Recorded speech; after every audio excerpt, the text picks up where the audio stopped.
our model, we're going to do a face frame that mimics the Samvia face frame.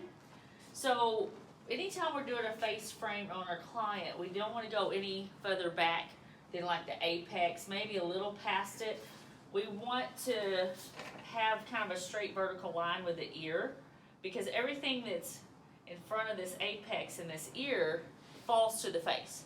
So it's face frame. We're never going to pull this stuff back here forward and cut it, because this is not a face frame. This is when we start getting into layers in the back of the head. So what we're going to do is I'm going to draw a line and part the hair off from the apex down. This is different. Most of the partings we do is from the crown, but we're going to come to the apex, down to about the center of the ear.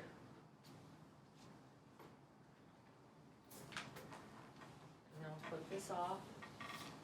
So that's all the cutting we're going to do for a face frame, is in the front. So everything in the back is going to be just stay clipped out of our way.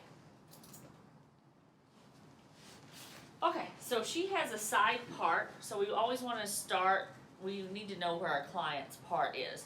So when I cut this first guide, I'm going to cut it a little off center. So if she parted in the middle, so our first cut right here is going to be like a semicircle.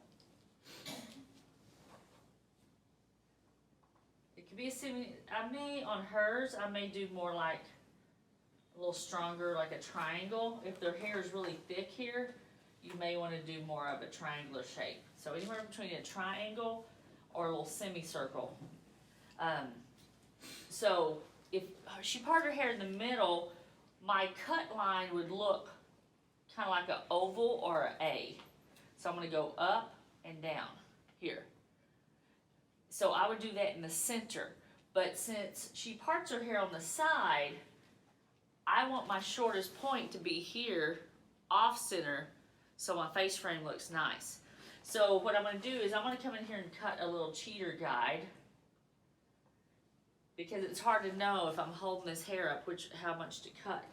So I need to know how short do I want this face frame, and that's what you're going to ask your client is, do you want the shortest piece to land like about your cheekbone height, your chin, below your chin? We need to know where she wants her face frame to start. Because if we go too high, then it's going to be like a long swoop bang. And she may not want that. She may want it to just fall right under her chin. So you need to kind of have that conversation with your client. So I'm going to go ahead and cut her face frame a little more like chin length, because her hair is pretty long in the back. So I'm going to cut a little guide here, so I know that's my starting point, and I know this is where I need to do my angle from, and not in the center. If I did it in the center and then she parted on the side, it's going to look a little different there. So another thing is I want to look and see where this baseline is heading. So this long point here, we don't want to cut anything off of this. If we cut something off of that, then we're going to lose a lot of length in the front. So now I have to determine, what does my angle look like?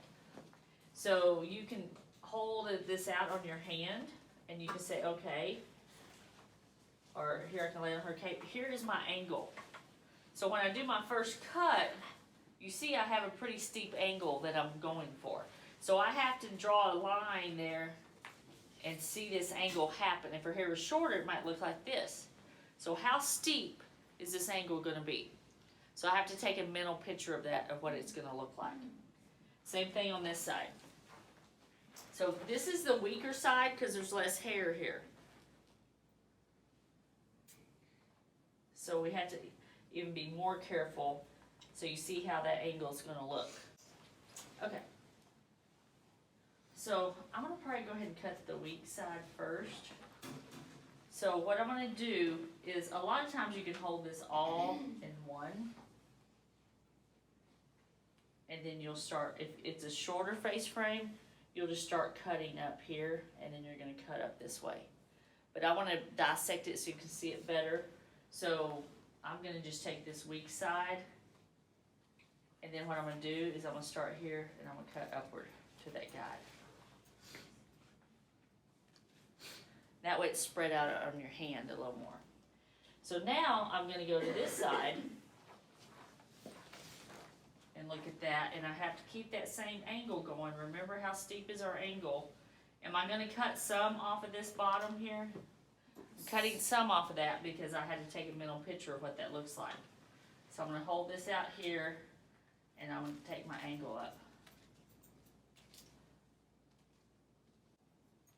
So one thing I want to do is look and see if those are pretty similar. So I have this might look a little longer on the weak side, but that's okay. It's all a visual. We want it to look like it's evenly framing the face. This cut will never look totally even if I went and measured it. Okay, so let me go back to this side. Now that we've finished this little circular section, if I held it up, you see how it looks a little A curvish. And so that's my guide. So now I've got to take this guide and connect it with this one at the bottom. So I'm going to start with the weak side again. So I'm going to bring this hair kind of down and around so I can get a bias on it. So you see how when I hold it, it's going to look like this. I've combed it down and come around this way. I'm not combing this straight forward like this. It's going to be a harder line. So it's going to be softer if I cut on a bias and comb it on a curve.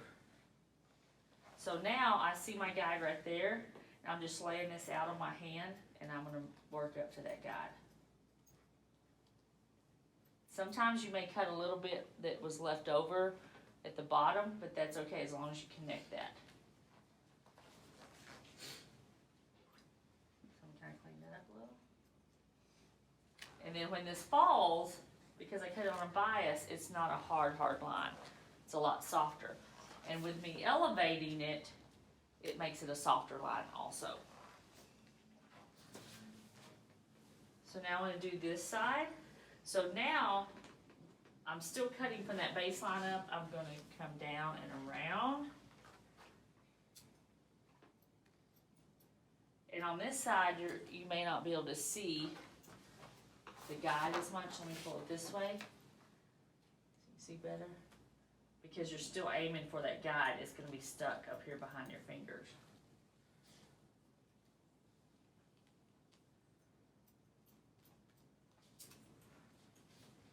So I'm going to go check again real quick. Down and around.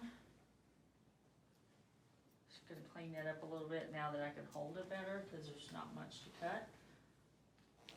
And you can point cut this too. So if I want to come back in and clean that up a little bit, I can do it with a point cut. We'll learn more about that later. Okay, so this is what your basic face frame looks like. Your client may just want, like if her hair's all one length, she just may want a little bit of slight layering and a frame around her face. And then you could leave this cut just like this without any layers anywhere in the back.